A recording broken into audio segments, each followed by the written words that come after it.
বাবা আমাকে ঈদের জামা কিনে দাও, সবাই তো জামা কিনছে। আবার ঈদের জামা এখনই কিনেছি না। প্লিজ বাবা, একটা নতুন জামা। বাবা আমি তো গরিব, আমার অত টাকা পয়সা নেই তোমাকে নতুন জামা কিনে দেওয়ার মতো। আমি অত কিছু বুঝি না, আমার নতুন জামা চাই। নতুন জামা না দিলে আমি সবকিছু ভেঙে ফেলবো।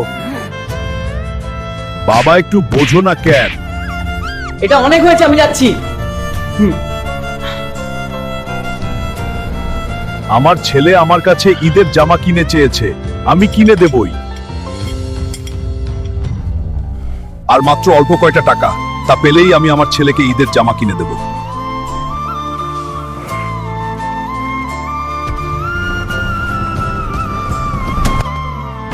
ধন্যবাদ মালিক।